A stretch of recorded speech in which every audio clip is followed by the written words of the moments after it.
Welcome back. You're still watching us here on The Breakfast Show. It's time now for the second segment of this edition of the program. And we're going to be speaking about the key visit by President Abdel Fattah al-Sisi to New York, where he is going to address the 69th round of the UN General Assembly meeting. And he's going also to attend the climate summit and meet with world leaders and address the attendees about Egypt's roadmap, what has been achieved so far, how the Egyptians have been struggling since 2011 and until now in order to achieve democracy and freedom.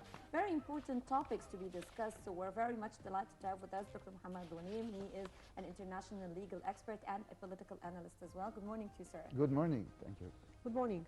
Can you shed more light on President Fattah al-Sisi's visit to the United States, his expected meetings with world leaders and his agenda in general, and his expected speech today in the UN Climate Summit?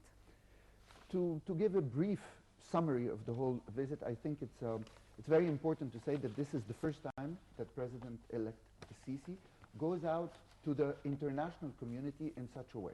Until now, his visits were bilateral visits, whether to one country, whether to Saudi Arabia, to Emirates, or to Russia.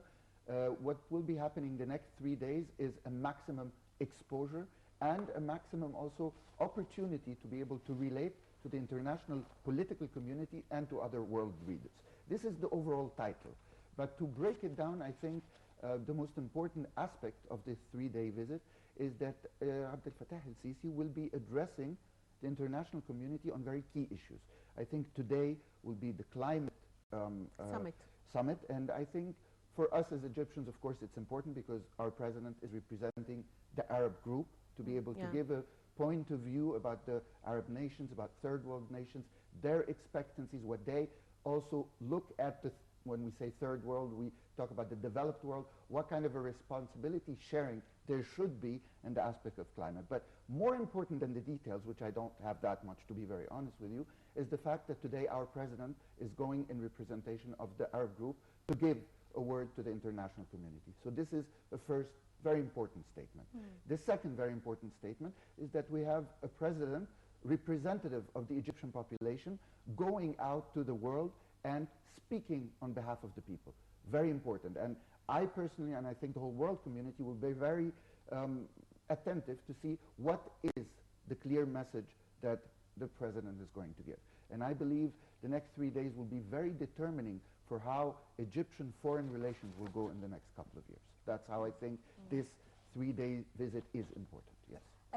President Abdel Fattah al-Sisi also met with UN Secretary General Ban Ki-moon, and the news reports this morning were that he explained to him the real situation going on here in Egypt. Of course, this because during the revolution, during the past 3 years, there were false media reports about the reality regarding what's going on here in Egypt, about the truth, what's going on here in Egypt. And he went on to explain, and now the UN Secretary General said or announced yesterday that now he has a clearer vision or understanding of what really happened here in Egypt, that this was a revolt against, when people revolted against the Muslim Brotherhood, they were revolting against suppression. They did not mind to bring down 2 regimes consecutively and put 2 presidents on trial, and he got a better understanding according to the news release. How do you see this?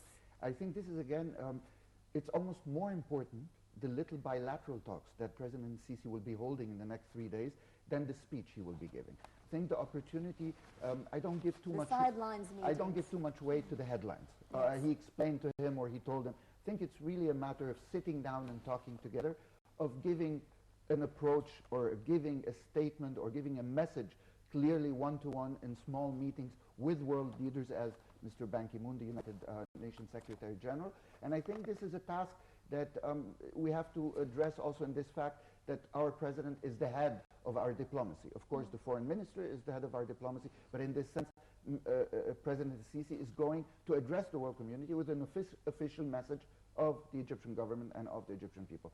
So yes, I believe those bilateral talks are very important to give a correct assessment from the standpoint of Egypt as a government, as a country, and to be able to erase certain misconceptions that may be there with whether the UN Secretary General or other world leaders. I think there are many entities who have been trying to deform what happened in Egypt. We are still until today hearing discussions about what happened in January 25th, whether it was a conspiracy or a revolution, Yes. June 30th, whether it was a revolution or a coup d'etat. And I believe what needs to be addressed to the outside community is that the population, as you said it very well, went 2 times on the streets to get rid of a system they did not want and they did not accept. And it's the people who did that. Yes. And now the government who's in charge is now elected by the people.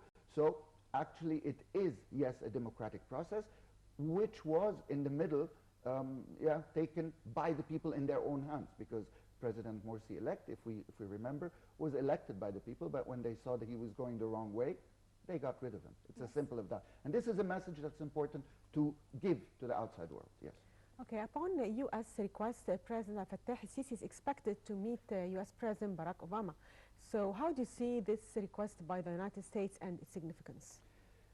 I do not put too much weight on headlines. I do not put too much weight on who requested who. I do not Speaking of requests, also the Turkish authorities requested meeting with President Abdel Fattah al-Sisi. Again, No, actually, like with the foreign minister. Again, The foreign allow me minister. to not go into too much detail into the little signs. Of course, diplomacy is very important to really assess these signs. I believe it's important that we address the whole world community. We cannot be Egypt as we want it and sit somewhere and say, we will not talk to those, we will not talk to those. I think Egypt is a country that is on the first steps to really getting back its international weight.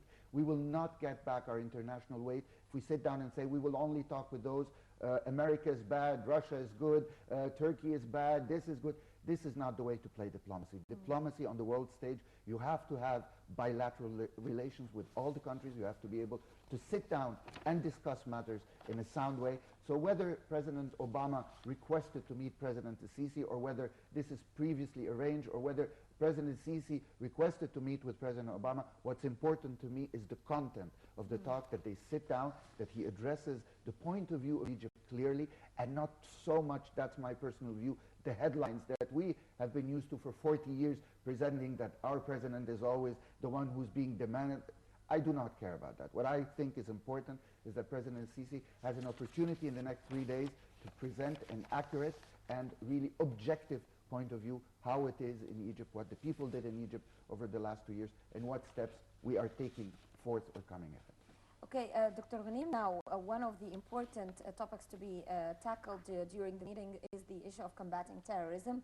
And Egypt, being a country that has been facing this challenge, fighting terrorism, actually it's a fight that is going on in the region, but Egypt in particular is hands-on in this fight.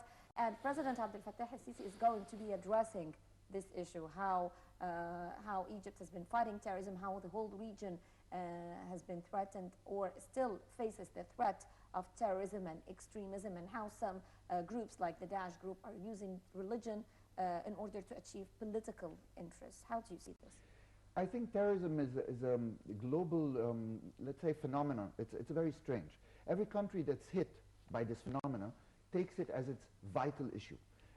If I follow the news agencies in the United States and the news stations in the last few days, it's all about ISIS, ISIS, ISIS. And why is it about ISIS, ISIS, ISIS? Because these videos have been released